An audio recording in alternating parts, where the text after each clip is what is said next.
Saúde, seríssimo. comportamento social, é tudo. A gente vai falar aí de um assunto, gente, que nós vamos tá dando uma olhadinha aí de uma ótica diferente, né? O sair fora da caixinha, que o Serginho sempre comenta. Verdade. Você sabia que 1% da população masculina é pedófila?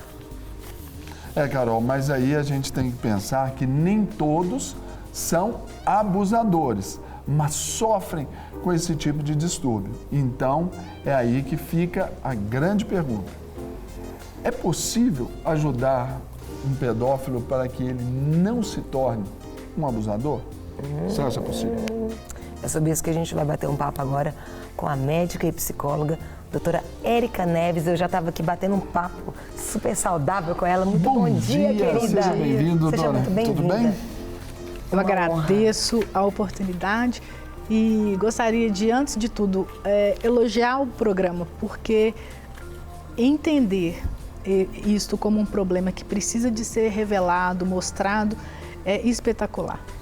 Porque muitas pessoas sabem, mas negligenciam e não acreditam que alguma coisa pode ser feita. Sim. Sempre vem pela ótica sempre pelo lado escuro da força, né? Sim, vamos dizer, sempre exatamente. o lado errado da história, do né? pavor, do não conhecimento, né? E do julgamento até, né? Sim. Do preconceito.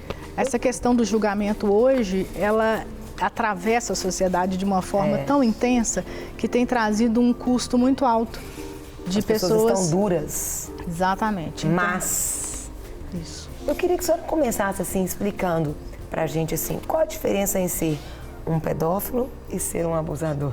Então, a diferença básica está no ato, né? Ali você tem 3 possibilidades que acontecem com uma pessoa, que tanto pode ser um homem quanto uma mulher. O que se observa nas estatísticas é que a população masculina tem um percentual maior, que pode ser em torno de 1%, e em alguns lugares onde ela é extrema chega até 3, 5%. Tem justificativo para isso ou não? Olha, Hoje ela trabalha com psiquiatria. Os fatores causais para isso aí.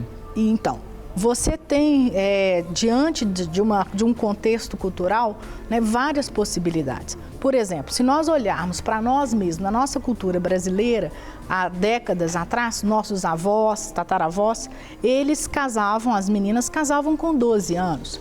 Então, se nós colocássemos a perspectiva, a lente atual, nós colocaríamos isso como um abuso, né? Uma pedofilia. E socialmente aceito. Socialmente aceito. Então, é preciso avaliar todo esse contexto cultural. O que reflete em nós, para que nós possamos analisar se uma pessoa preenche ou não os critérios, são 3 coisas básicas que precisam de ser avaliadas. Primeiro, se existem fantasias sexuais excitantes. É uma possibilidade.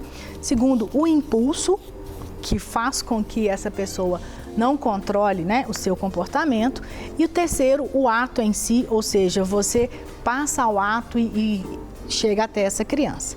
Então, e isso quando essa passagem ao ato, quando ocorre realmente, né, a criança é de uma forma abusada, ou seja, ela sofreu e pode ser de 3 formas diferentes: física, uma violência física, uma violência psicológica ou às vezes, muitas vezes, uma ameaça, né, de que se a criança não fizer aquele comportamento sexual, ela vai ser de alguma forma... São as formas desses abusos, Desses né? abusos. Então, muitas vezes você se depara o que é muito crítico na fase crítica de adolescência, ali por volta de 15, 16 anos, em que o rapaz começa a ter ali a sua descoberta sexual, a sua prática sexual, e muitas vezes ele ainda não está maduro para isso. Então ele tem fantasias com crianças.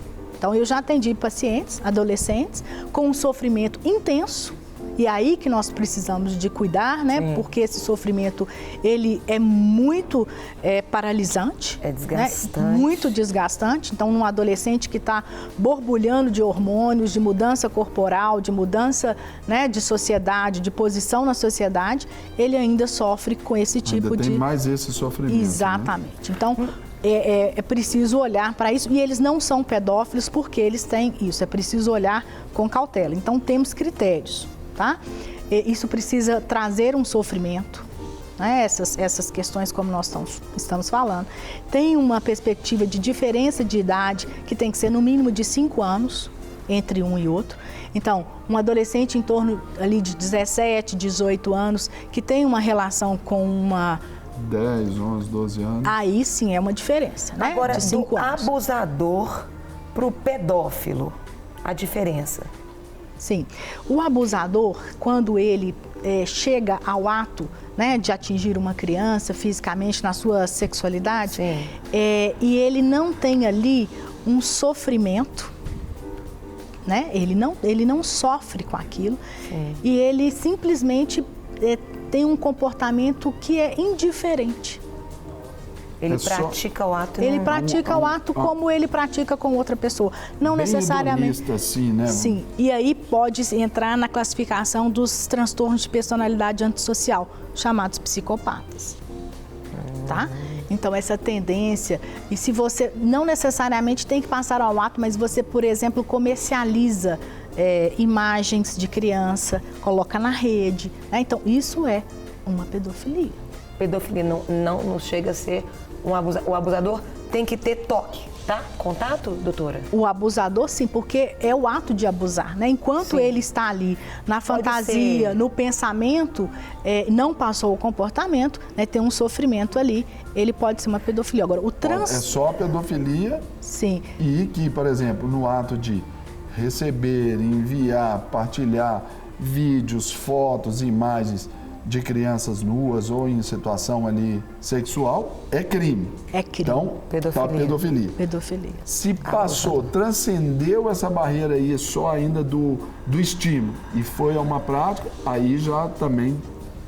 Aí o abusador... Isso, aí você passa... Quando existe... Mas tem que ter contato ou, por exemplo, a fala já é um abuso? A fala, porque a questão de você constranger a criança do ponto de vista psicológico, né? Você, normalmente, você tem diferentes formas. Às vezes você tem ameaça, às vezes você tem sedução, você seduz a criança e isso leva tempo. Quando um pedófilo está de olho numa criança, ele calcula... Ele olha, ele espera muitas vezes 1 ano, não é? Então ele está ali e procura... Articula, né? E é muito difícil porque em momentos que não tem testemunha. Então como que a gente vai pensar nessa possibilidade? Olhando para o comportamento da criança. Para receber todas as novidades do canal, inscreva-se. E se curtir o vídeo, clique em gostei. Aproveite para acompanhar a Rede Super nas redes sociais.